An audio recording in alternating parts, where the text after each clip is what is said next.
Vinde, Espírito Santo, e enchei os corações dos vossos fiéis, e acendei neles o fogo do vosso amor. Enviai o vosso Espírito, e tudo será criado, e renovareis a face da terra. Oremos. Ó Deus, que instruístes os corações dos vossos fiéis, com a luz do Espírito Santo, fazei que apreciemos retamente todas as coisas, segundo o mesmo Espírito, e gozemos da sua mesma consolação, por Cristo nosso Senhor. Meu irmão e minha irmã, eu te saúdo com a paz de Jesus. Eu sou o Gilberto Trindade e tenho aqui a responsabilidade de trazer para vocês, para cada um de nós, a palavra de Deus neste momento. E o tema desta pregação, quero também terminar a minha apresentação. Eu sou da Paróquia Santíssima Trindade, aqui um pedacinho de Itapecerica, um pedacinho do Embu-Guaçu. Participo, do grupo de oração Espírito da Verdade e do grupo de oração Água Viva, aqui da nossa paróquia. E com muita alegria participo do Ministério de Pregação da nossa Renovação Carismática Católica de Campo Limpo. Então vamos à pregação de hoje, a mensagem de hoje, que é um tema muito difícil, muito doloroso, um tema bem desafiador, sempre será. E o tema de hoje é o pecado. Amém? O tema que nós vamos mergulhar neste mistério é o pecado. E para entrarmos nesta realidade, para mergulharmos naquilo que Deus tem para nós hoje, o Senhor tem para nós uma mensagem atual, uma mensagem objetiva para o momento em que eu vivo e que você vive. Então você pode pegar comigo a palavra de Deus no Evangelho de São Lucas, capítulo 23, versículo 33. São Lucas 23, versículo 33. O tema da mensagem de hoje é o pecado. Chegando ao lugar chamado Caveira, lá o crucificaram, bem como aos malfeitores, um à direita e outro à esquerda. Jesus dizia: Pai, perdoa-lhes, eles não sabem o que fazem. Depois, repartindo suas vestes, sorteavam-nas.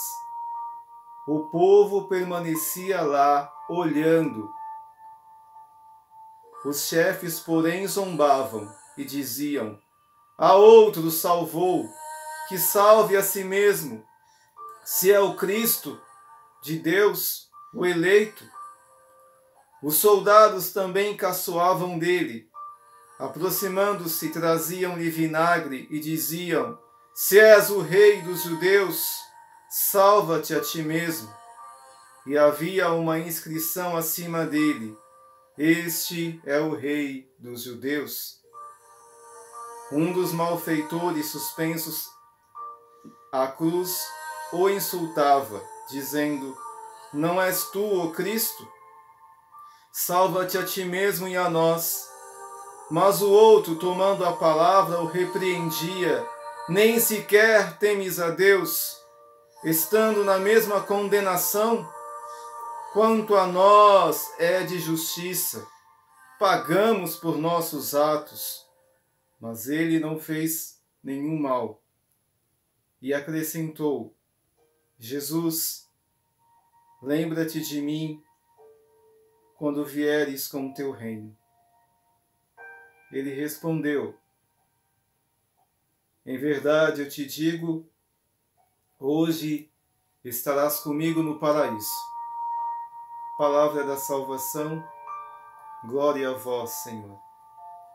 Meu amado irmão e minha amada irmã, eu decidi começar esta mensagem do ponto mais alto. Concretamente do ponto mais alto, em que o homem mais puro que já pisou nesta terra, que caminhou pelas ruas empoeiradas da Palestina, que entrou na casa de pobres, miseráveis. Um homem declaradamente judeu que tocava nos impuros, contrariando a lei. Jesus permitiu que a pecadora que sofria com o fluxo de sangue tocasse em suas vestes, o que era proibido. Jesus não apenas falou para o leproso, que já era um erro naquele momento. As pessoas não se aproximavam de leprosos. Jesus não apenas olhou para eles, Jesus tocou no leproso. Esse Jesus que teve os seus pés lavados com as lágrimas de uma pecadora pública, de uma mulher da vida. Esse Jesus que avistou um corrupto, ladrão, coletor de impostos. Esse Jesus que disse: desce depressa, Zaqueu, porque eu vou jantar na tua casa. Esse Jesus que ouviu deste pecador: se eu tiver defraudado alguém, Senhor, eu vou devolver, eu vou retribuir, eu vou dar além do que eu retirei dessas pessoas. Esse Jesus que não conheceu o pecado, esse Jesus que não cometeu nenhum pecado, está no ponto mais alto, como o pior dos homens, como o amaldiçoado, como o abandonado de Deus. E este Jesus, que sempre, desde a eternidade, antes da sua encarnação no ventre de Nossa Senhora, este Jesus que desde a eternidade, sendo Deus, com o Espírito Santo e com o Pai, esse Jesus que pelo milagre maior, fez-se homem pelo poder do Espírito Santo, esse Jesus não conhecia a solidão. A todo instante, Jesus falava com seu Pai. Todos os seus atos, visíveis e interiores, eram como o rio que corre para o mar. Ele não tinha pecado.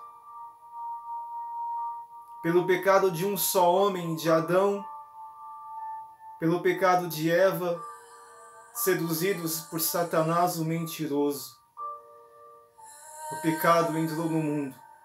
Esta força envenenadora, esta força destrutiva, essa força maligna que não foi criada por Deus. Algo que não dá para dar uma forma, para dar um nome. Pecado é errar o alvo. Eva, Adão erraram o alvo.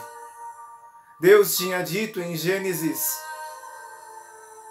façamos o homem à nossa imagem e semelhança, para que ele reine, para que ele cuide, para que ele seja a nossa presença na terra. Adão e Eva caíram na mesma tentação que os anjos caíram no paraíso, na mentira de Satanás, que disse para Eva que ela seria deusa.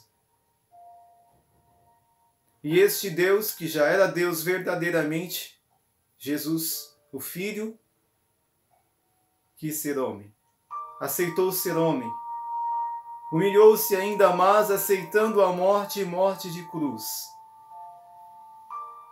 Meus irmãos e minhas irmãs, existe uma força indescritível, existe uma força maligna sem rosto, chamada pecado.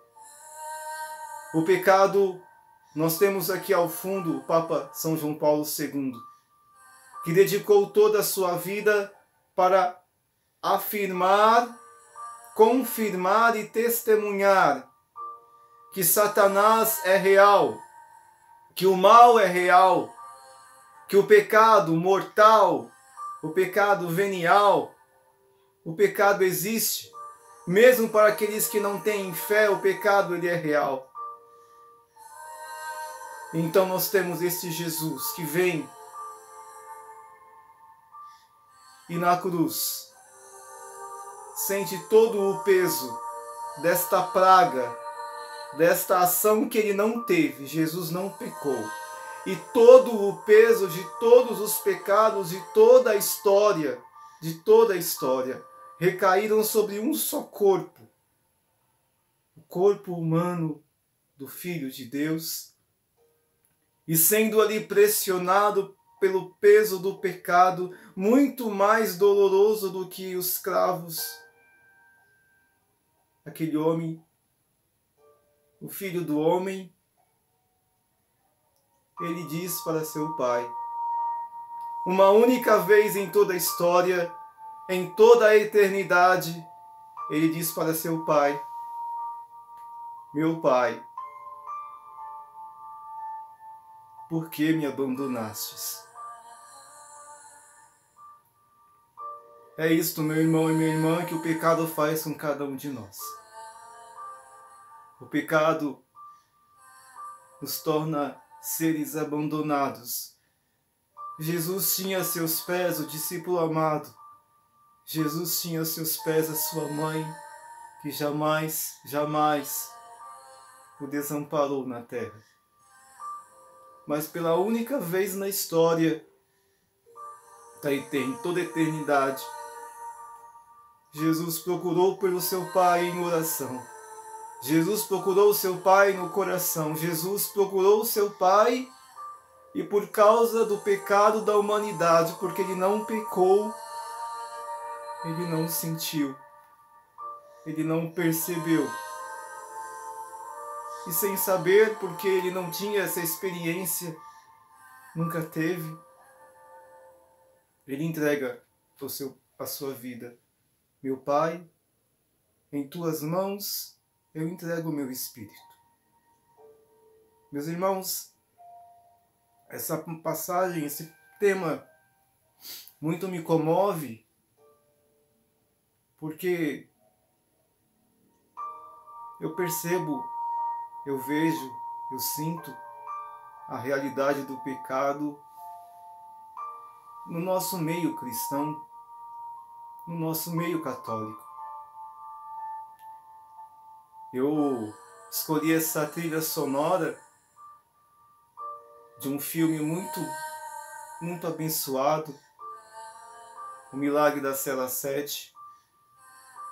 E essa cena que aparece esta canção, uma menina, ela entra escondida num presídio, e este presídio simboliza este mundo que nós vivemos, este exílio que nós vivemos ou sobrevivemos. E então aquela menina de uns 7 anos de idade, pura, inocente, adentra um presídio e ela se depara com um muro alto, grosso, espesso.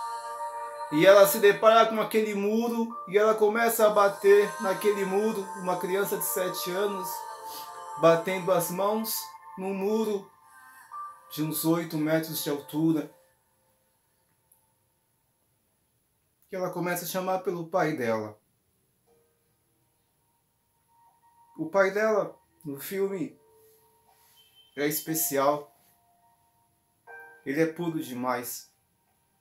Ele tem também a idade mental de 8 anos. E ele está deprimido porque ele não podia ver a filha.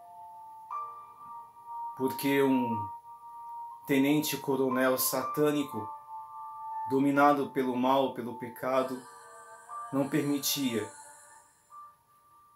não acreditava na inocência daquele homem.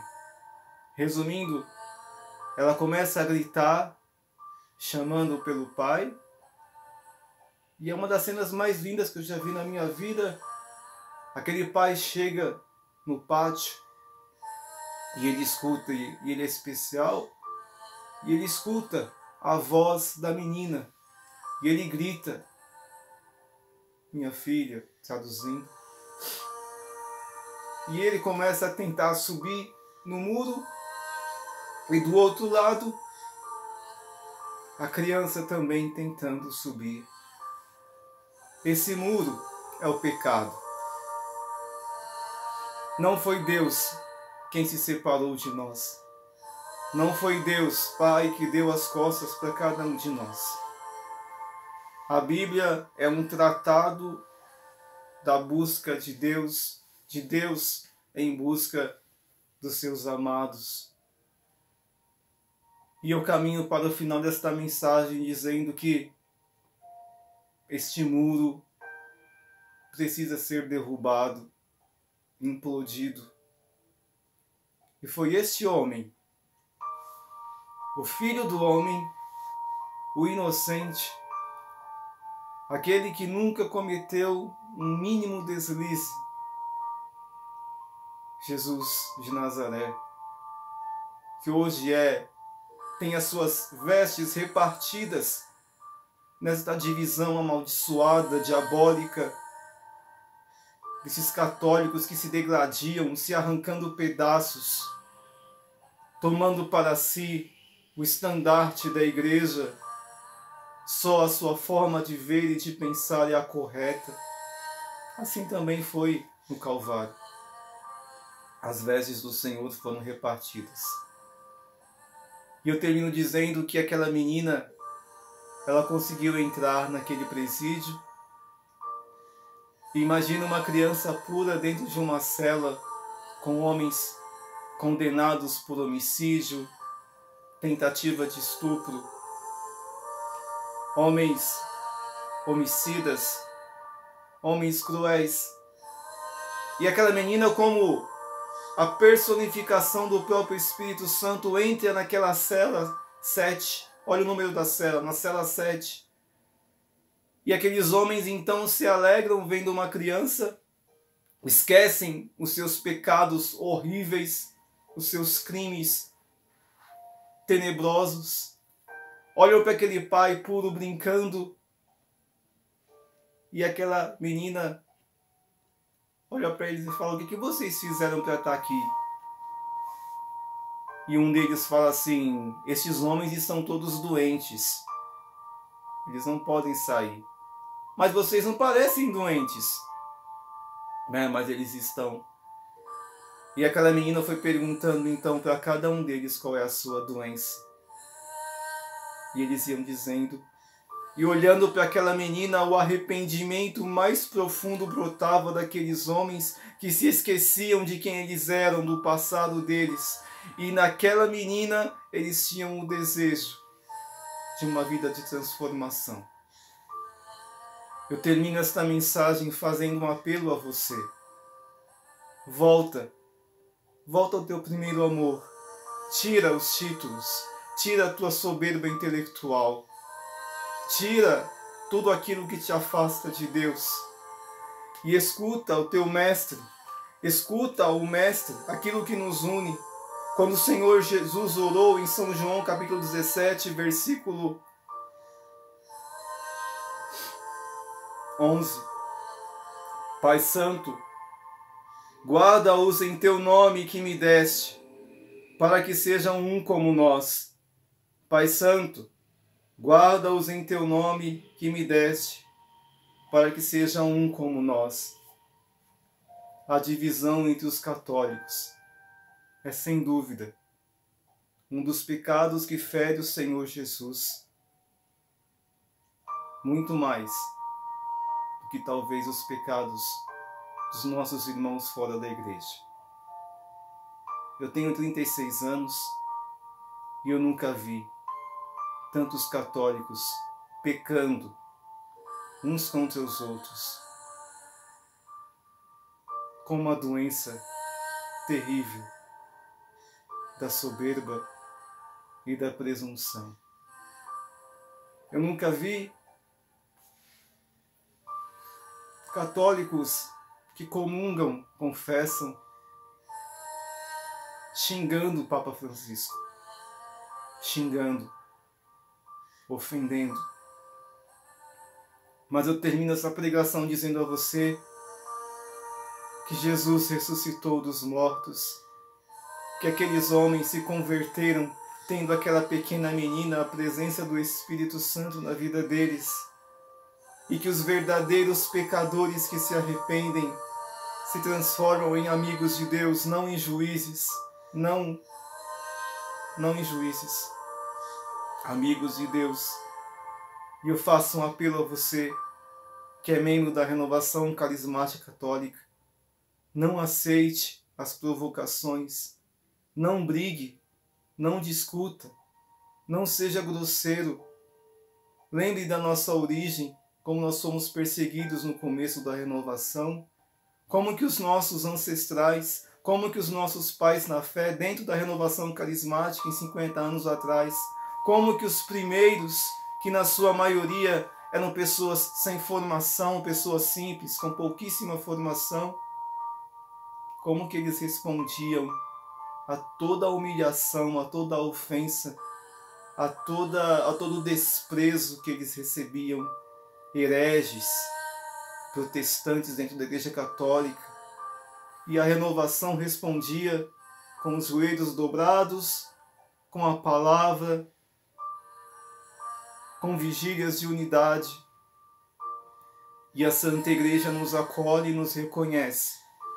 E hoje, muitos e muitos e muitos filhos da Igreja que vivem na renovação carismática católica estão semeando, infelizmente, o joio da divisão.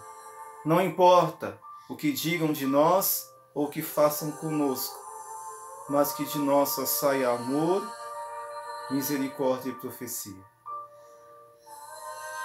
O amor é mais forte que a morte. O pecado foi vencido na cruz e será vencido em mim e será vencido em você, se nós verdadeiramente aceitarmos Jesus, aceitarmos o seu senhorio e baixarmos as nossas armas. É tempo de alguém precisa sacrificar-se pela unidade. E como carismático que sou, católico carismático, eu creio que a nossa família pode dar esse testemunho de unidade na diversidade. Porque onde há divisão, não há santidade. Que o Senhor Jesus venha em nosso auxílio, do alto do Calvário, ressuscitado em Pentecostes, aqui e agora, para nos convencer, que o Espírito Santo nos convença do pecado que consiste em não crer em Jesus Cristo. Meus irmãos e minhas irmãs, eis o nosso grande adversário, tão cruel, tão terrível, horrendo, como o próprio Satanás. Tenha coragem, lute. São João Paulo II nos dizia que santo não é aquele que não cai, santo é aquele que não desiste, que persevera no caminho do Senhor Jesus. Louvado seja o nosso Senhor Jesus Cristo, para sempre seja louvado. Vamos rezar juntos um ato de contrição, pedindo a Deus perdão por todo o pecado dentro da Igreja, de homens e mulheres batizados, crismados, casados, ordenados, que fofocam, que dividem, que deformam as suas ovelhas, as ovelhas do Senhor Jesus, com as suas opiniões vãs e diabólicas. Confesso a Deus Todo-Poderoso e a vós, irmãos e irmãs, que pequei muitas vezes por pensamentos e palavras, atos e omissões. Por minha culpa, minha tão grande culpa, peço à Virgem Maria, aos anjos e santos e a vós, irmãos e irmãs, que rogueis por mim a Deus, nosso Senhor. Amém.